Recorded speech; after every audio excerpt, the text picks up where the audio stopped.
Assalamualaikum warahmatullahi ta'ala wabarakatuh. Bismillahirrahmanirrahim. Alhamdulillahi rabbil alamin. Allahumma salli ala sayyidina Muhammadin wa ala alihi wa ashabihi ajma'in, amma ba'du.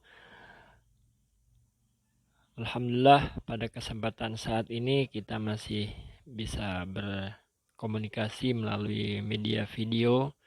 Semoga Allah Ta'ala memberikan kepada kita rahmat dan kasih sayangnya, sehingga kita terus bisa menuntut ilmu, dan mudah-mudahan kita termasuk orang yang dijanjikan oleh Allah, yarfa'illahu alladhina amanu wa utul ilma darajat. Mudah-mudahan kita ditinggikan oleh Allah derajat kita, derajat orang-orang yang kita cintai, derajat zuriat-zuriat kita. Amin amin ya rabbal alamin.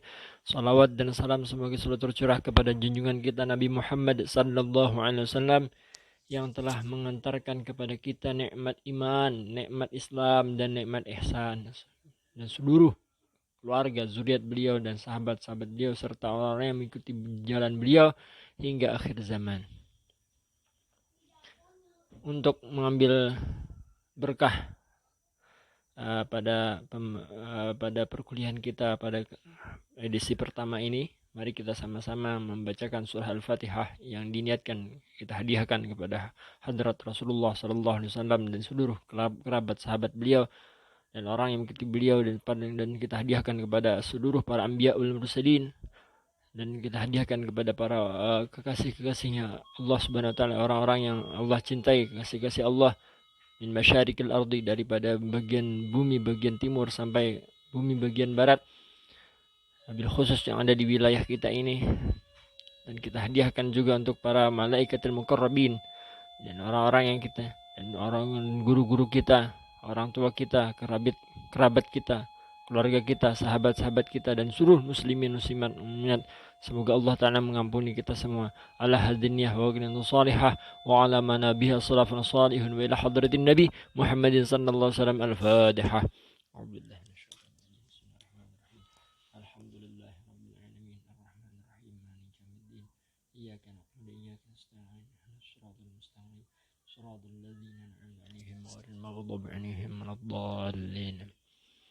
Oke, teman-teman mahasiswa yang mengikuti kajian perkuliahan online, kitab yang akan menjadi rujukan dalam perkuliahan kita kali ini itu adalah kitab Syarah Hadis Jibril yang disusun oleh Al-Mukarram Sayyidil Habib Zain bin Ibrahim bin Sumit yang berada di Madinah. Cuman kita membacanya yang bagian terakhir karena disesuaikan dengan kurikulum perkuliahan kita.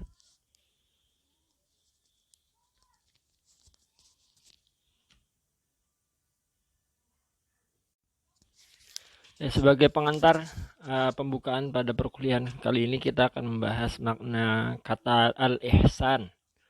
Ma makna al-ihsan? Ini akan kita bahas. Ihsan itu apa? Jadi di dalam agama kita itu ada istilah ihsan. Apa itu Islam? Apa itu ihsan? Jadi ada iman, ada Islam, ada ihsan. Ada iman, Islam, dan ihsan. Oke, kita akan bahas ini. As-salisu min arkanid din al-ihsanu. As-salis, yang ketiga, min arkan, daripada pokok agama. Arkan ini maknanya rukun-rukun atau pokok-pokok. Ad-din itu agama. Bagian ketiga daripada rukun agama itu adalah yang dinamakan dengan ihsan. Jadi rukun agama itu ada 3. Yang namanya rukun agama itu ada 3. Yang pertama iman. Yang kedua itu Islam. Yang ketiga itu ihsan. Ada 3. Jadi yang dimaksud dengan ihsan itu apa? Nah, jadi menurut pengarang yang namanya ihsan, ya menurut Habib Zain bin Ibrahim bin Smith, yang namanya ihsan itu huwa itqanul ibadati wa ada'uha ala wajhiha al-ma'muri. Itqan itu menunaikannya atau melaksanakan. al-ibadati ibadah wa ada'uha dan menunaikannya, melaksanakannya, ala wajihha dengan metode al-ma'muri yang diperintahkan. Ihsan. Minal khusyu' daripada aspek khusyuknya, wal khudu' dan aspek khudu'nya, wal ikhlas dan ikhlasnya, wal hudur dan hadir. Oke, yang namanya khusyuk itu apa? Yang namanya khusyuk itu adalah selarasnya antara perbuatan fisik dengan perbuatan hati. Jadi ketika kita misalkan sholat, nah ketika fisik kita sholat, hati kita pun harus harus sadar bahwa yang kita laksanakan sekarang itu adalah sholat. Jadi setiap gerakan sholat itu hati kita pun ngikut gitu loh. Itu namanya khusyuk. Jadi ketika kita ruku, hati kita sadar kita sedang ruku. Nah, ketika kita membaca Al-Fatihah, hati kita sadar kita sedang membaca Al-Fatihah. Nah, ketika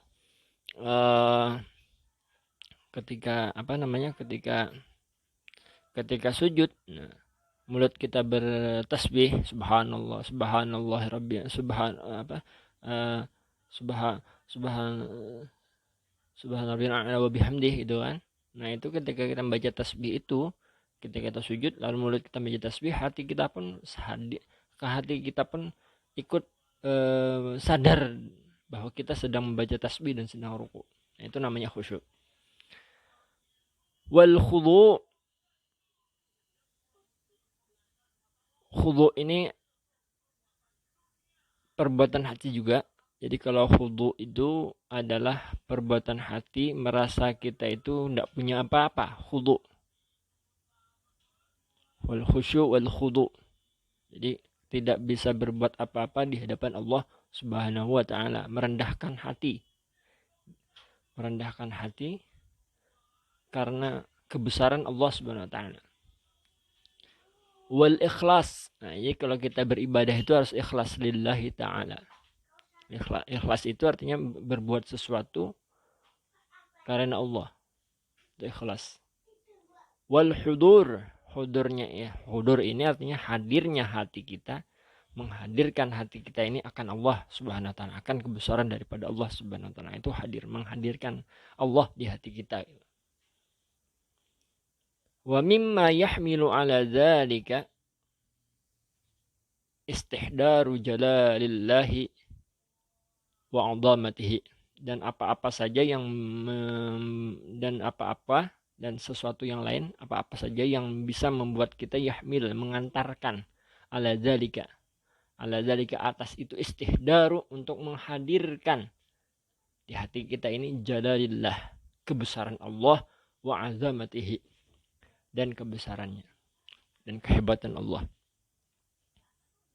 wa syuhudu ru'yatihi likulli ahadin fi sukunihi wa harakatihi, wa syuhudi ru'yatihi, dan kita itu juga syuhud. Orang-orang di dalam ilmu tasawuf, orang yang mengamalkan tasawuf itu, orang-orang sufi itu mereka syuhud itu artinya syuhud ru'yatihi itu merasakan menyaksikan pandangan Allah Ta'ala likulli ahadin, bagi setiap apapun, setiap makhluk ya, setiap namanya makhluk, likulli ahadin, setiap makhluk, fi sukunihi, baik itu diamnya maupun harakatnya, geraknya, Allah Ta'ala itu maha melihat.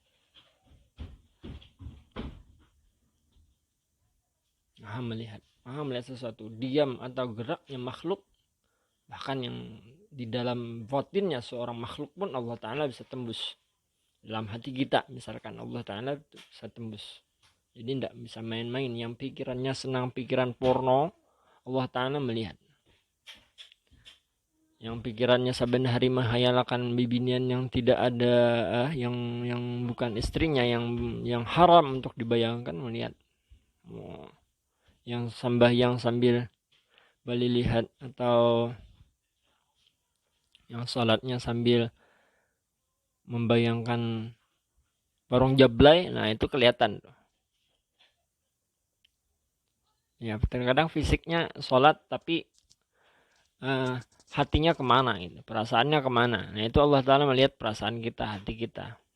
Nah mudah-mudahan kita termasuk orang-orang yang betul-betul melaksanakan ibadah seperti mana yang dikategorikan didefinisikan dalam kata ihsan ini. Jadi orang ihsan, namanya orang bertasawuf, itu adalah orang yang fisiknya taat dengan syariat dan hatinya itu selalu khusyuk, khudu, ikhlas dan hudur. Jadi kalau ngaku-ngaku orang tasawuf, orang-orang yang sudah menyampai makrifat kepada Allah Subhanahu wa taala, mengenal Allah, katanya, tetapi dia meninggalkan syariat, itu sudah dikatakan kafir. Seperti orang-orang yang, mohon maaf, di wilayah kita ini banyak sekali orang-orang yang mengaku jadi waliullah, kekasih-kasihnya Allah, tapi tidak mau sholat. Bahasa di sininya bertamat sembahyang. Itu jelas kafir. Selama dia tidak bertobat balik kepada Allah Subhanahu wa taala. Ini jangan mengikuti aliran-aliran seperti itu. Itu jelas keluar dari tasawuf yang sesungguhnya.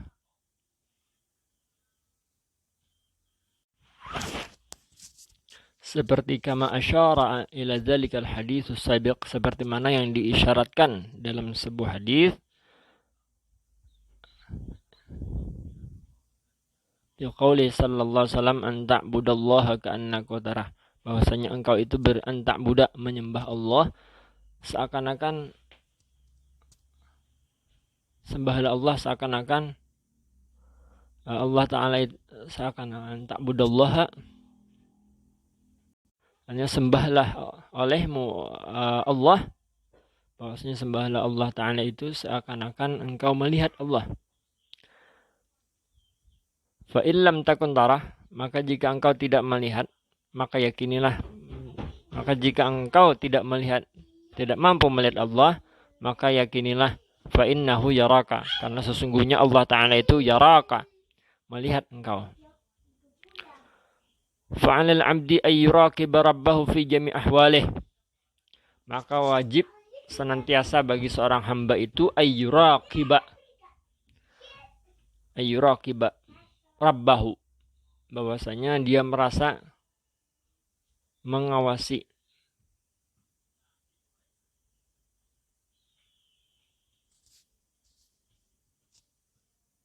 yuraqib, bahwasanya fa'alal amdi ayyuraqib rabbuhu, maka seorang hamba itu mesti merasakan bahwasanya Allah Ta'ala itu yuraqib, mengawasi dirinya, fi jami' ahwalih, pada semua keadaannya. Jadi Allah Ta'ala itu, kita sebagai seorang beriman harus merasakan di hati kita bahwa Allah Subhanahu wa taala itu mengawasi kita dalam segala hal, fi jami' ahwalih, baik itu dalam keadaan sendirian, dalam keadaan di tengah orang banyak, bersama orang banyak, di tempat terang terbuka, di tempat sembunyi-sembunyi. Makanya para ulama bahari itu kalau di dalam WC aja kadawani betilanjang. Karena apa? Karena mereka meyakini Allah Ta'ala melihat akan keadaan mereka. Jadi ketika mereka meyakini keadaan bahwa Allah melihat keadaan mereka, mereka malu untuk betilanjang di dalam WC sekalipun. Lah kalau kita kan lain. Di tempat sunyi-sunyi bahanu, ya, kayak di WC telanjang bulat sebijian. Itu kita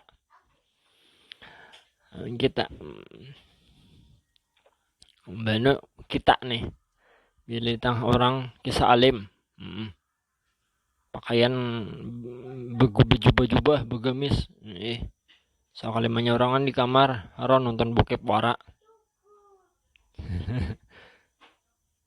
Hati-hati, Allah Ta'ala melihat kita dalam keadaan apapun. Nah, Allah Ta'ala melihat. Nah kalau kita bisa merasakan seperti ini, nah kita insya Allah, kalau kita bisa mengamalkan hal-hal seperti ini, nah ini sudah menjadi waliullah nih.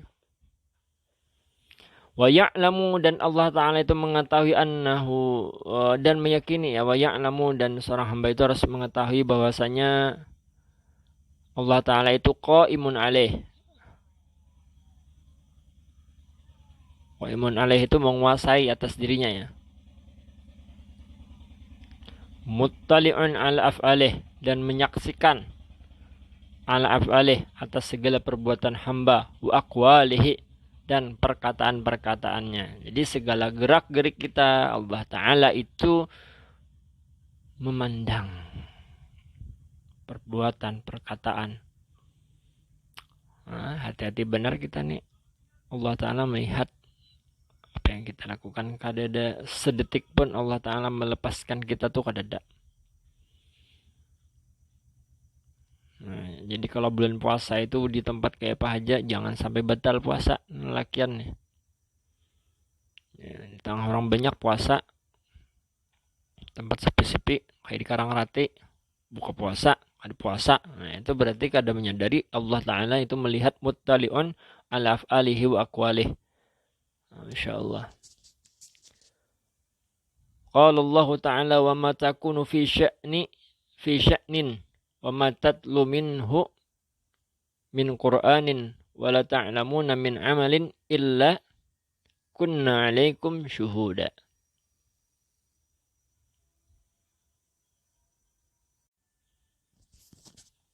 Dan tidaklah kamu itu berada dalam satu keadaan, bisya'nin, dalam satu keadaan, wa ma tatlu, dan tidaklah kamu itu membaca, minhu, ayat dari Al-Quran, min Qur'anin, wala ta'maluna, dan tidaklah kalian itu ta'maluna, beraktivitas, min amalin, dari satu aktivitas, illa, kecuali kunna, kami,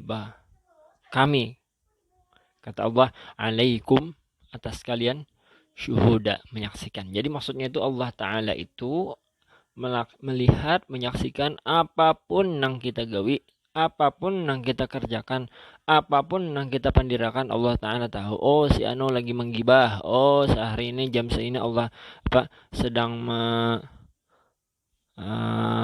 pacaran pada di bawah pohon jingga. Oh, saat ini si anu lagi bareng jablay. Allah Ta'ala tahu. Manusia bisa aja kita tahu, tapi kalau Allah,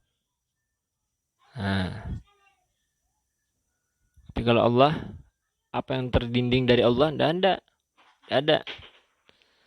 Cuma pertanyaannya, kenapa kita nih jadi kada bisa merasakan bahwa Allah Ta'ala itu menyaksikan kita nih? Kenapa? Kenapa kita batin kita ini tidak seperti wali-walinya Allah Ta'ala yang tidak terlepas daripada merasakan pandangan Allah? Kenapa? Karena kita ini betuyuk dosa. Jadi karena saking banyaknya dosa, jadi di hati kita, batiniah kita ini terhijab, terdinding. Karena terdinding kita makanya kada bisa merasakan langsung nih bahwa Allah Ta'ala itu memandang kita. Itulah sebabnya. Tepang sebabnya nih. Kenapa kita kada merasakan banyak dosa? Orang nang bisa merasakan pandangan Allah Ta'ala langsung ke hati, ke dalam batin mereka, itu orang-orang yang bersih. Orang-orang yang dosanya kada banyak. Makin sedikit dosa, makin memancar pandangan Allah ke dalam hati seorang hamba tersebut. Makin sedikit dosa makin memancar, apalagi makin bersih. Orang yang bersih dari dosa inilah yang disebut biasanya orang-orang yang sudah terbuka mata batinnya. Orang yang mukasyafah, diberi Allah Ta'ala mukasyafah. Orang-orang yang makin bersih, semakin bersih, itu akan diberi mukasyafah, tersingkapnya mata batin. Hanya mukasyafah ini bisa merasakan tembakan pandangan Allah, gitu loh. Lain yang terbuka mata batin, melihat hantu, melihat jin, itu lain, itu lain kan terbuka, itu katanya lain mata batin itu. Bano ada juga segolongan manusia yang hendak benar melihat hantu, melihat jin, apa yang dilihatin itu tuh kada faedah lalu. Terbuka mata batin anjir, terbuka batin dari mana kayak itu tuh? Yang ada orang terbuka mata batin itu orang yang mukasyafah, orang yang bisa merasakan pandangan Allah dan bisa merasakan kehadiran Allah fi jamil ahwal, dalam setiap keadaan, fi jamil af'al, dalam setiap perbuatan, fi jamil aqwal, dalam setiap perkataan. Bisa merasakan kehadiran Allah Subhanahu wa taala di situ, itulah yang disebut orang-orang yang terbuka mata batinnya.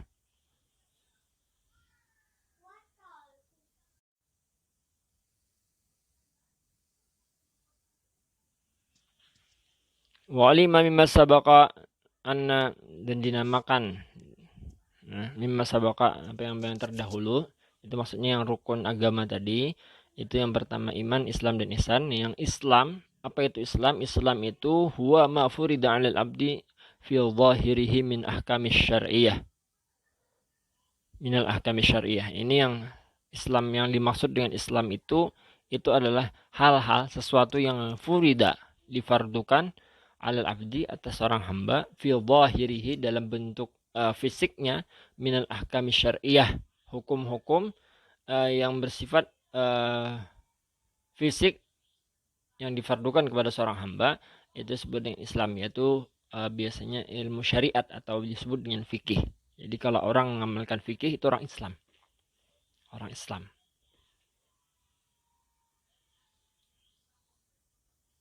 Yang kedua ada al-iman. Al-iman itu huwal ilmu, ialah pengetahuan bima'rifatillah, pengetahuan tentang ma'rifatullah, atau ma'rifat zatihi wa sifatihi, ma'rifat pada zatnya, mengenal pada zatnya, mengenal pada sifatnya, dan mengenal pada perbuatan-perbuatannya. Itu yang disebut dengan ilmu tauhid.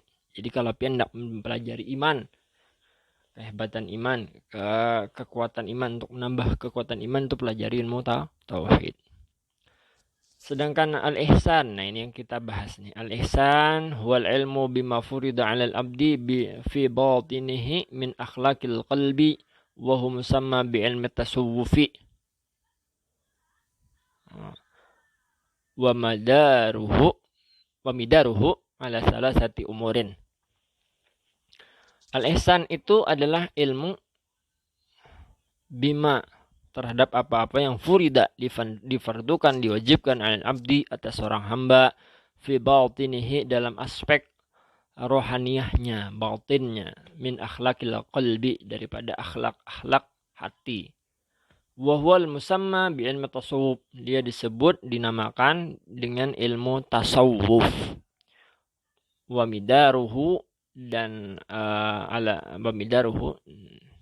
ruang lingkup ilmu tasawuf itu adalah ala salah satu umurin, dalam 3 aspek. 3 aspek ini ilmu tasawuf. Yang pertama at-tajafi andaril ghururi. Tajafi ini artinya berpindah daripada daril ghurur. Jadi artinya meninggalkan, meninggalkan daril ghurur, daril ghurur, meninggalkan, dari ghurur. Daril ghurur ini ya dunia, sesuatu yang tidak ada manfaatnya. Jadi orang-orang yang bertasawuf itu pertama kali dia akan meninggalkan sesuatu yang tidak ada manfaatnya gitu. Daril ghurur. Dar itu rumah, al-ghurur itu yang menipu. Tajafi andaril, dia akan meninggalkan, berpindah dari hal-hal yang tidak ada manfaatnya. Wal inabati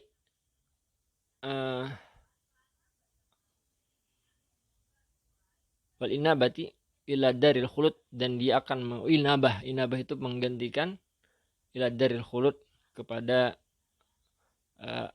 daril khulud. Dar itu tempat, al khulud yang abadi, akhirat. Hanya meninggalkan, yang kali yang pertama meninggalkan dari sesuatu yang sia-sia, diganti dengan sesuatu yang akan kekal. Sesuatu yang kekal. Sesuatu yang punya manfaat besar gitu. Daril khulud. Darul khulud ini akhirat. Jadi meninggalkan dunia untuk menggantinya dengan sesuatu yang bersifat akhirat gitu loh. Akhirat. Yang ketiga wal istidadi lil mauti qabla nuzulih. Yang ketiga itu istidad. Istidad itu menyiapkan lil maut, bagi kematian sebelum dia meninggal, qabla nuzulih, sebelum turun ke kubur. Jadi orang-orang bertasawuf itu adalah orang yang selalu setiap harinya menyiapkan dirinya untuk menghadapi kematian.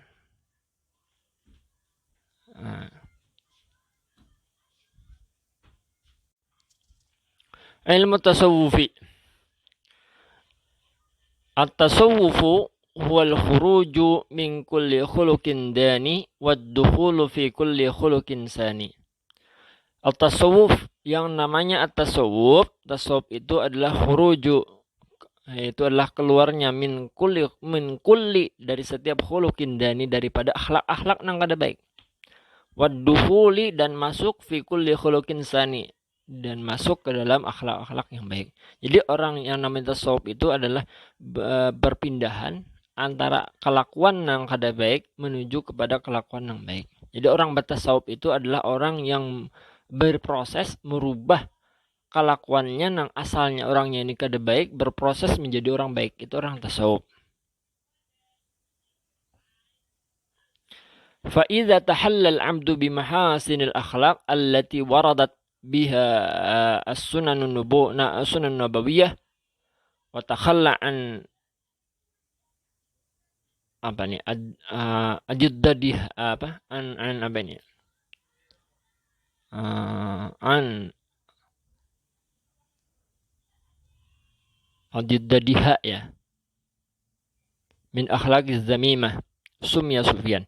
Jadi apabila seorang hamba itu tahalla itu menghiasi al-abdu, apabila seorang hamba itu menghiasi dirinya dengan mahasinil akhlak, dengan akhlak-akhlak yang baik. Mahasinil akhlak itu artinya akhlak-akhlak yang baik, allati yang waradat yang datang biha as-sunnah nabawiyah, yang didatangkan atau dicontohkan oleh sunnah-sunnah Nabi. Wa takhalla, dan dia mengosongkan, membuang adiddaiha, lawanannya. Maksudnya kalau yang tadi dihiasi dengan akhlak yang baik, lalu lawanannya dibuang, yang kada baik, akhlak zamimah. Akhlak zamimah ini akhlak tercela. Jadi kalau orang yang mampu berproses mengganti daripada kelakuannya yang kada baik menjadi baik, itu membuang yang kada baiknya, itu disebut dengan sufiyan. Sufi. Orang-orang kalau ilmu tasawuf, kalau tasawuf itu nama ilmunya, kalau orang yang mengamalkan tasawuf disebut dengan sufi. Orang-orang sufi, artinya orang-orang yang membersihkan hatinya, itu disebut dengan sufi.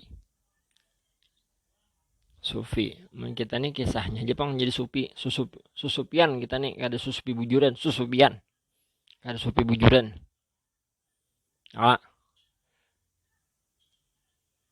Bano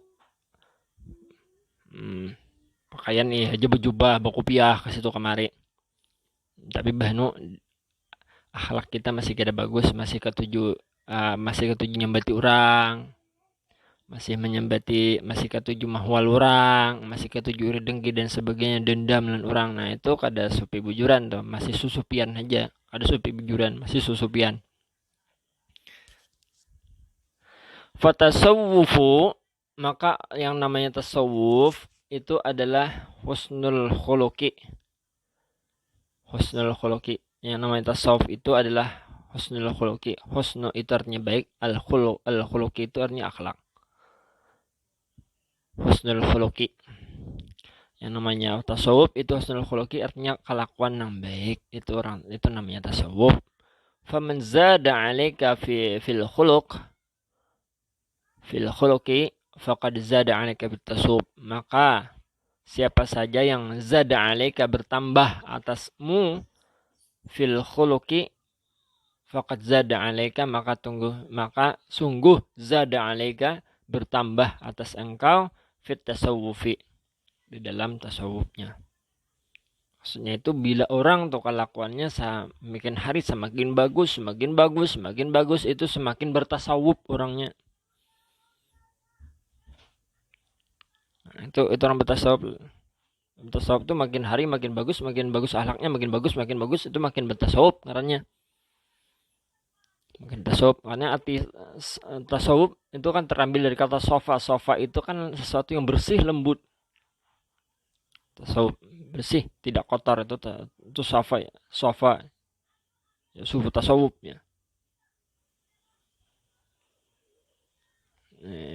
Pandir kisah tasawuf terus saben hari gebian ngocok. Nah, itu kada tasawuf ngarannya. Itu kada sufi ngarannya itu.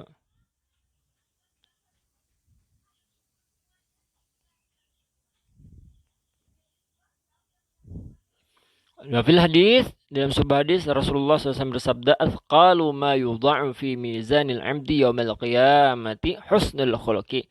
Sesuatu yang paling berat yang diletakkan diletakkan fi mizanil 'abdi dalam timbangan kebaikan seorang hamba itu pada hari kiamat itu adalah husnul khuluqi, adalah akhlak yang baik. Akhlak yang baik.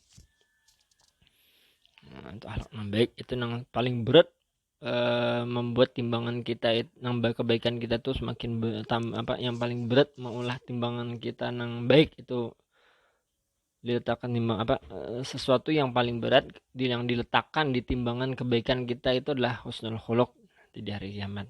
Ya, mudah-mudahan kita ini termasuk orang-orang yang bertasawuf.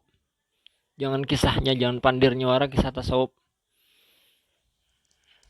Karena tasawuf itu adalah batin, bukan zahir, batin.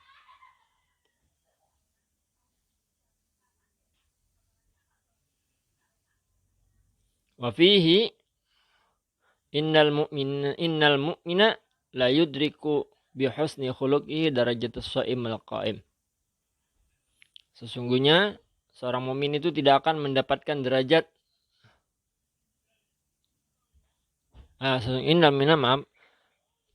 Sesungguhnya orang-orang mukmin la yudrika pasti akan mendapatkan la yudrika itu la di situ maksudnya pasti ya. Yudrika bihusni akan mendapatkan bihusni khuluqi dengan akhlaknya yang baik darajatus shaim al-qaim, derajat orang-orang yang puasa dan darajatus shaim al-qaim, derajat orang yang puasa yang siangnya puasa, yang malamnya itu istiqomah salat qiyamul lail, tahajud dan sebagainya.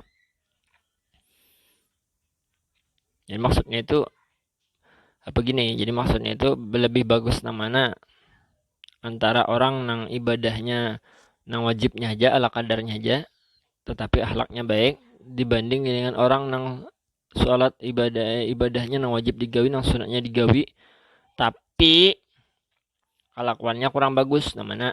Itu lebih afdal adalah orang yang menggawi ibadah nang wajibnya aja tetapi akhlaknya baik daripada orang yang menggawi ibadah wajib dan sunnahnya banyak tapi kelakuannya ada baik. Nah, itu perbandingannya. Cuman yang lebih baik itu ada lagi yang mana orang yang beribadah banyak, yang sunatnya dan wajibnya digawi berataan plus kelakuannya baik. Itu yang kita cari. Mudah-mudahan kita termasuk orang yang rajin beribadah, kelakuan pulang baik. Amin. Waqad hasara al-Imam al-Ghazali rahimahullah al-akhlaqul mahmudah fi asharati fahiya at-taubah. Jadi Imam Ghazali telah mengumpulkan bahwa yang namanya al-akhlaq mahmudah, akhlak mahmudah, akhlak yang terpuji itu ada 10. Yang pertama at-taubah, yang kedua khauf, takut kepada Allah, yang ketiga zuhud, yang keempat sabar, yang kelima syukur, yang keenam ikhlas, yang ketujuh tawakal, kedelapan mahabbah, 9 ridha, 10 zikrul maut. Insyaallah materi kali ini cukup dari ulun. Kalau ada pertanyaan nanti silakan hubungi ulun di WA. Insyaallah kita akan sambung di materi berikutnya, di video berikutnya, dan nanti tema berikutnya adalah tentang taubah. Mudah-mudahan Allah Ta'ala memanjangkan umur kita dalam ketaatan, dan mudah-mudahan Allah Ta'ala selalu memberikan kita nikmat kesehatan zahir dan batin. Mohon maaf atas segala kesalahan. Billahi taufiq wal hidayah. Wassalamualaikum warahmatullahi ta'ala wabarakatuh.